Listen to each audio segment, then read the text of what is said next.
A pinch in his earlobe woke him. He opened his eye to find an orange button staring back. The pigeon was on his pillow, sounding like someone gargling water. Again, it nipped his earlobe. Ow! Palmer swiped it, and the bird flew to the foot of the bed. I'm awake, okay? Palmer wondered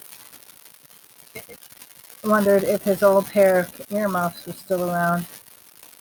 A knock on the door. His mother. Palmer? Yeah?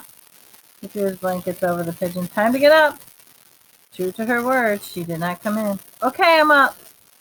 She went away. The blanket moved like a ghost over the bed. He pulled it back with a gobble, and the pigeon flew off the comic book stack. Like the day before, it skidded off the top of the comic onto the floor. This bird, thought Palmer, is either dumb, clumsy, or a comedian. Palmer dressed and went down to breakfast. This time he returned not only with frankenpuffs, but grape nuts as well. He spread the cereal on the snow outside his window. Then the pigeon did not have to be coaxed. It flew out the window and attacked the food. Over the next week, Palmer got better acquainted with the pigeon and adjusted his own life to take care of his new friend into account. From the library at school, he borrowed a book about pigeons. Actually, he sneaked it out. When it came to pigeons, he did not trust anyone in town except maybe Dorothy Gruzik. It occurred to him that if he walked up to the front desk with a pigeon book in his hand, someone might see him, though certainly not beings who avoided the library like toothpaste. Or the librarian might look at him, or she might act nice, and then as soon as he left, report to the authorities. So he slipped the book into his bag and walked out innocently and looking as possible. He had it back in the shelf in 2 days. From the book, he learned that pigeons go to sleep as soon as the sun goes down. This was called roosting. He learned that it was okay to feed his pigeon cereal, but that outside on his own, it would probably eat some gravel. The gravel goes into the gizzard and grinds up the food so it comes down since the pigeon has no teeth in its mouth to chew with. He learned that pigeon isn't very fussy about what it eats because its tongue has only 37 taste buds. He learned that a pigeon's heart is about the size of an acorn, and that a pigeon's heart, as measured against the size of its body, is one of the largest hearts in creation.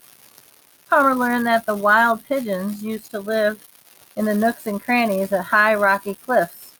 When they came to this country, they headed to the things that looked like high rocky cliffs to them, which happened to be tall buildings and skyscrapers. And that's why pigeons live mostly in big cities. He also read that the passenger pigeon flocks out of them numbered in the millions. So many were there that they flew and they would not block out the sun, and people below would have to light torches, and then people began to shoot them, even dynamite them, and by 1914 the last passenger pigeon was dead. There was something about pigeons, thought Palmer, that makes people want to shoot them, whatever that thing it was. He could not find it in the book, but he found much else. The book was 89 pages long, and this surprised Palmer. He never would have guessed that there were 89 pages worth of things about a pigeon. But then, come to think of it, he himself could have written many pages about his own pigeon, and no question now, it was his. He could write about the pigeon tapping on the window every afternoon until he let it in, the pigeon strutting across the sill onto his bed, and then flying from spot to spot in his room, perching the moment every stop, as if to say, just making sure everything's as I left it. The pigeon banana peeling off the comic book, attack of the clown strip flop, Palmer finding his pigeon roosting in his closet every night after dinner. And the sounds, so many different. There were toothless and grumbles and rumbles and sighs and gobbles and giggles and even a wolf. His new roommate was a one-bird band. He thought about his name. He thought about how the pigeon nipped his ear each morning. In fact, it was always nipping at something. The Nerf ball, the gray soldiers, the book covers. So there was Nipper.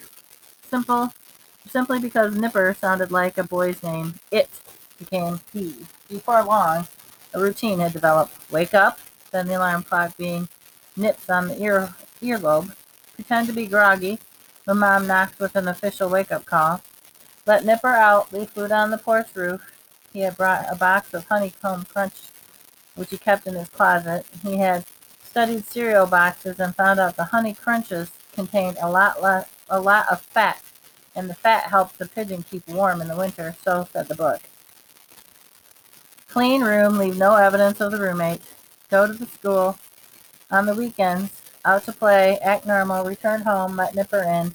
Nipper walks up arm, stands on Palmer's head, feels good. Nipper checks out the room. Nipper skids off the comic stack, laugh, play ball with Nipper. Nipper would perch on the basket rim while Palmer tossed the Nerf ball shots. As the ball went in, Nipper nipped at it. Sometimes he caught it before it went through the net. Go to dinner, return, find Nipper roosting, homework, read, TV, go to the closet, whisper, goodnight, Nipper, and go to bed. The hardest part of the routine came each day when he left the house. Act normal. How was he supposed to act normal in a town that murdered pigeons? Act normal. In his room, in the streets, school, 7 days a week, he whispered to himself, act normal, act normal. But how could he act normal, knowing there was a second pigeon right here in his house? A golden one that never took a wing from the matted out of the den, knowing that the house in his town, only the golden pigeon is allowed into room, knowing that he was holding inside himself such a stupendous news. Act normal. He tried, which to say is he kept his mouth shut. He did not rap his fork on the dinner table, shout, I have a pigeon. He did not jump up in class and shout, I have a pigeon. He did not throw up his arms in the middle of the street and scream, I have a pigeon. He did not.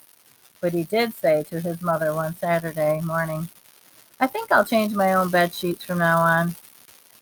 His mother was standing on a chair, changing the light bulb. As soon as Palmer said it, she wobbled on the chair. Her eyes rolled, as if she was afraid she was going to topple. But she looked down at him, as if he was a stranger. Would you repeat that? He repeated. She finished changing the bulb. She got down and sat on the chair. Is this another sign of your maturity? Palmer nodded. Yep, and I don't even use the nightlight anymore. She whistled. What's next? Are you going to go out and get a job? I'm just trying to help out, he said pleasantly. And I'll empty the wastebaskets too. And clean my room. He patted her on the head. You'll never have to do it again. He kissed her on the cheek and walked off. He could feel the stunned silence behind him. He was in shock himself. Was this him? He could not remember the last time he kissed his mother. He was not the mushy type. He was acting anything but normal, and he was beginning to learn how far he would go to protect his secret. After dealing with his mother, Palmer turned his attention to the guys. Certain scenarios gave him the sweats. It is the afternoon and the guys are in the backyard, just as Nipper swoops to land on the porch roof, or the guys sneak into his room at night, as they did before, and one of them opens the closet door. He toyed with the idea of coming right out and telling them they could never come into his room again. Tell them the room was crawling with cooties and that a ghost lives in there, but he knew that would never work. Telling Beans not to trespass would be useless as telling Nipper not to peck. Or he could tell them that his mother said they were no longer welcome in his house. A lie, because she didn't like them, the truth, but he didn't have the nerve to say it. So he just tried simply to give them no reason to want to come to his house. One Saturday, for example, Beans decided they should all have lunch at the Palmers. They had done so a few times before, and Beans had always found something he loved in the refrigerator. Thinking fast, Palmer told them the refrigerator had broken, roaches had infested the kitchen, and they had nothing in the house but tuna fish and water. Beans believed him. Another time they had been playing outside in the snow and Beans decided he was too cold. Let's go to Palmer's, he said. We don't have heat, Palmer said. Our heater broke. Beans said he didn't care. The house had walls and a door, didn't it? So that's where they headed. Palmer could not think of anything until they were at the front steps when suddenly he pointed across the street and yelled, Let's bomb the fish faces. By the time they finished snowballing Dorothy Gosrick's house, it was nearly white, and the Beans had forgotten he was cold. It became a habit, using Dorothy to divert the attention from himself and his house. As soon as the guys would drift into Palmer's block, he made his move. Let's bomb Fisher's house. Let's bomb Fishface's car. Let's bomb Fishface.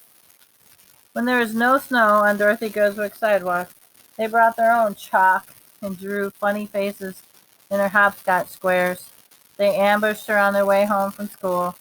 They taunted her with ran rings around her as she walked. Sometimes they simply stood in her middle of the sidewalk like human trees, forcing her to walk around them. Then they would run ahead of her and become a new sidewalk tree, making her detour around them time after time, all the way home. Beans gave the name to the tree as tree stumping. One day, Dorothy was not there. She was homesick. The snow had melted. There was nothing to bomb her house with or car with. Every hopscotch square had been funny-faced. I'm cold, said Beans, turning to Palmer. Let's go to your house. And Palmer, with no time to think, heard himself say, Let's go to your home.